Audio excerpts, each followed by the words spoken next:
High বন্ধুরা, তোমরা সবাই কেমন আছো? এই দেখো একটা স্মোক মেশিন, আবার কেউ বলে এটা আবার ডিজে মেশিন। এই মেশিনটার প্রবলেম হচ্ছে গরম হচ্ছে কিন্তু ধোঁয়া বেরোচ্ছে না। এর মোটরটা খারাপ। আমি এই মোটরটা ঠিক করে দেখাবো তোমাদের সামনে। দেখো কেমনভাবে ঠিক করি। এবং কাস্টমার বলছে এটা ধোঁয়া বেরোচ্ছে কিন্তু অল্প অল্প। এই মোটরটা জাম হয়ে গেছে। এটাকে আমি ঠিক করব। দেখো কিভাবে ঠিক করি। প্রথমে এটা খুলে নিয়েছি, আমি তোমাদের সামনে দেখতেই পেয়েছো।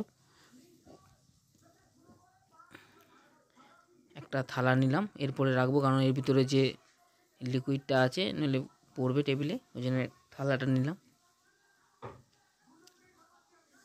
দেখো এর মধ্যে বেশি কিছু থাকে না, দেখলে তোমরাও করতে পারবে।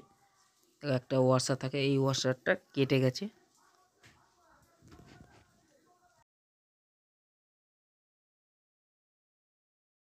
এর ভিতরটা আমি পরিষ্কার করে নেব একটু কাপড় ছেঁড়া দিয়ে। এর ভিতরে ময়লা আছে। আর দেখো এই ওয়াশারটা কেটে গেছে। এই ওয়াশারটা তো আমার কাছে এখন নেই, এটাকেই আমি ঠিক করে লাগাবো। ওর জন্য একটুখানি ফেভিকুইক দিয়ে আঠা মেরে নিচ্ছি। দেখো সামান্য আঠা দেবো।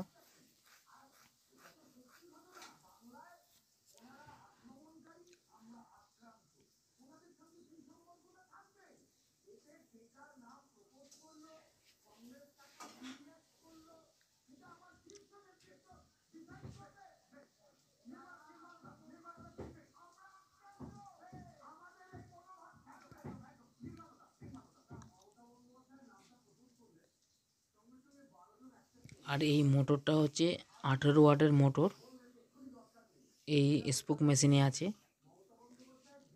আমি এটা ভালোভাবে পরিষ্কার করে নেব কাপড় ছেঁড়া দিয়ে, ভিতরে যা ময়লা আছে। দেখো তোমরা যখন এসব কাজ করবে এরকমভাবে পরিষ্কার করে কাজ করে নেবে, তাহলে পাম্পটা ভালো খেলবে এবং ধোঁয়াটাও ভালো বেরোবে। আর পাম্প যদি জাম্প হয় তাহলে ধোঁয়াটা বেরোবে না।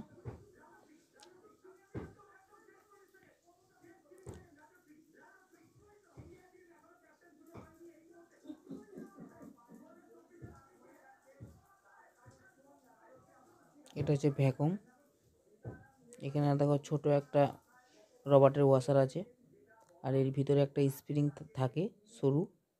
ওই স্প্রিংটা ভিতরে একটা ছিদ্র আছে, পাশ দিয়ে একটা নল। ওটা জাম হয়ে গেলে হয়, ওটাও আমি পরিষ্কার করে নেবো। এই যে স্প্রিংটা আমি টানছি, দেখো এই যে ফু দিলাম, ভালো মুছিয়ে নিতে হবে এগুলোতে।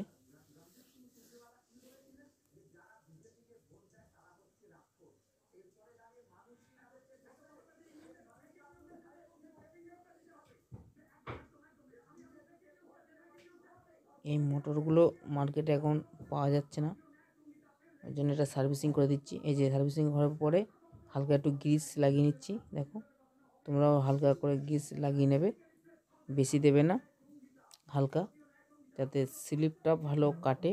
এর ভিতরে তো ভাইব্রেশন হয়, এটা আপ ডাউন হয়, ওই জন্যে হালকা গ্রিস দিয়ে দিলাম। আর এইখানটায় যেখানে ওই ভ্যাকুমটা থাকে সেখানে একটু মরচে ধরে গেছে, ওই জন্য এটা পরিষ্কার করে নিচ্ছি।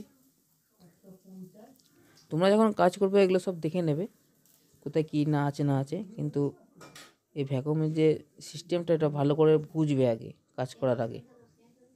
না বুঝলে কিন্তু কাজ করতে পারবে না,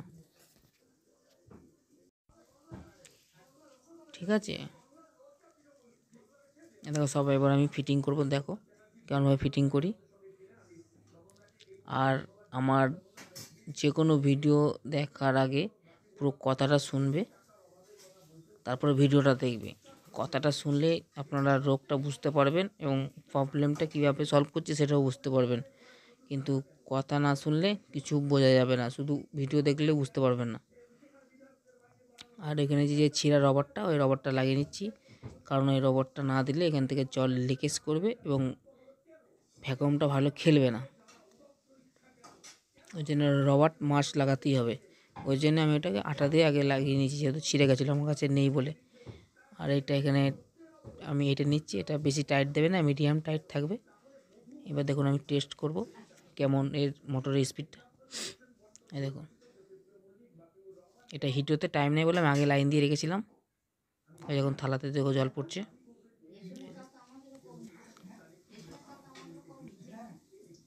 দেখুন ভালো স্পিড আছে। এবার আমি ফিটিং করব।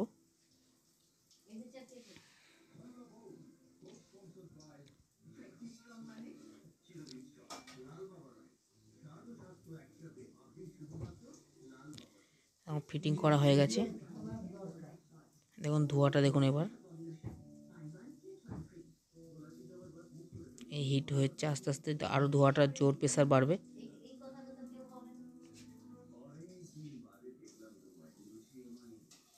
দেখুন ধোঁয়াটার প্রেসারটা বাড়ছে, আরও বাড়বে এটা।